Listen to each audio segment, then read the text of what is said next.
প্রাপ্তবয়স্ক যুবকদের বিবাহ সম্পর্কে কিছু বলেন, যাদের বাসা থেকে বিবাহ দিতে দেরি করছে কর্মের জন্য।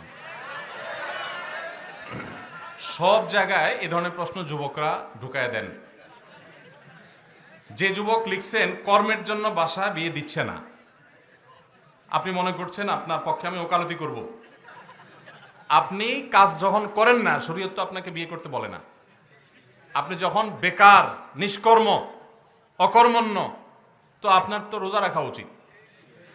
নবী করিম সাল্লাল্লাহু আলাইহি ওয়াসাল্লাম বলেছেন, মান ইসতাতা মিনকুমুল বাআতা ফালইয়াতাযাওয়াজ ওয়া মান লাম ইসতাতি ফাআলাইহি বিস-সাওম ফাইন্নাহু লাহু বিজা। চরিত্র রক্ষা এটা গুরুত্বপূর্ণ, এটা মূল বিষয়। চরিত্র রক্ষার জন্য বিয়ে করবে, এটাই হলো মূল।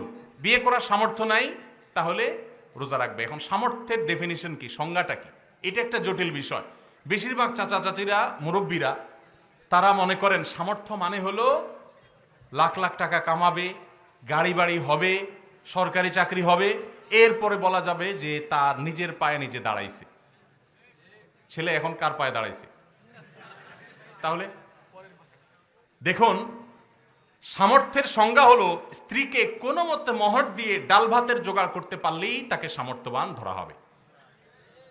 আজকে যে সভাপতি সাহেবের বাসায় দাওয়াত খেয়ে আসলাম, এখানে আসার আগ দিয়ে ওনার ছেলেটা কানে কানে, বাচ্চা ছেলে, আমার ছেলের বয়সী অলমোস্ট, কানে কানে এসে আমাকে বলল, হুজুর উনি আমার শ্বশুর, তার শ্বশুর আসছে পাশ দিয়ে। তো আমি বুঝলাম যে বেটা বিয়ে করছে, এটা জাহির করছে বেচারা, মাশাআল্লাহ, ভাল লাগলো।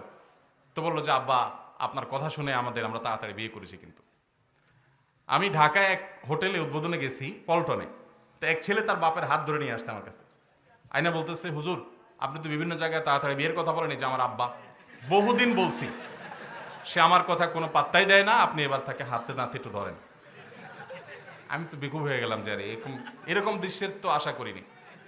তো যারা যুবক, যারা বিয়ে করার জন্য চেষ্টা করছেন, মা বাপকে বোঝাতে পারছেন না, আপনাদের কাজ হলো হালাল উপার্জনের জন্য বেরিয়ে যাওয়া সিরিয়াসনেসের সাথে, এবং কাজ শুরু করে দেওয়া।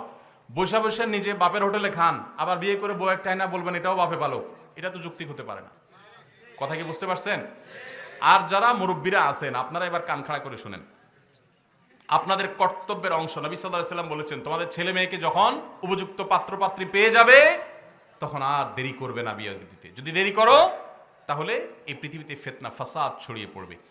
যেই পরিমাণ ব্যভিচার এখন হয়, আমি যুবকদের সাথে মিশে আমার যে উপলব্ধি হয়েছে সেটা হলো, এই সমাজে এমন যুবক হাতে গোনা শতকরা কয়েকজন পাওয়া যাবে কিনা সন্দেহ, যেই যুবক বুক টান টান করে বলতে পারবে যে এই বয়সে আমার এখনো চরিত্রে কোনো কালিমা লাগে নাই।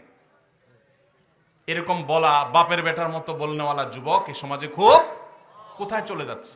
যে সমস্ত মুরব্বীরা নিজেরা বিয়ে করছেন 14 বছর 15 বছর বয়সে, আছে না অনেক চাচারা? মহিলারা বিশেষ করে 14-15 বছর বয়সে বিয়ে হইতো, আর পুরুষ 20 বছর 25 বছর 20 বছরের ভিতরে ম্যাক্সিমাম বিয়ে হয়ে যেত। এখানে অনেক মুরব্বীরা আছে। এখন আমি বলতে চাই, আপনাদের আমলে বিয়েটা এত তাড়াতাড়ি না করলেও চলতো।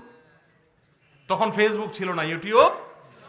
এখন যুবক পোলাপান যে সমস্যার মুখোমুখি, এখন তাদেরকে আগে ভাগে যদি বিয়ে না দেন, ভালো করে শুনে রাখেন, আমার উস্তাদরা আছেন এখানে, ওলামা ইকরাম আছেন, হুজুররা ভুল হলে বলবেন, আপনার গাফিলতির কারণে, আপনার ঘড়িমসির কারণে আপনার সন্তান যদি চরিত্রহীন হয়, তলে তলে গুনাহে লিপ্ত হয়, তো আপনি তাহাজ্জুদ পড়েও বাঁচতে পারবেন না। সন্তানের গুনাহের বোঝা আপনাকেও বহন করতে হবে কিয়ামত। আল্লাহ অভিভাবকদেরকে বুঝার তৌফিক দান করো, আর যুবকদেরকে আল্লাহ তাআলা কর্মমুখী হওয়ার তৌফিক দান করো। আস-সুন্নাহ ফাউন্ডেশন, উম্মার স্বার্থে সুন্নাহর সাথে।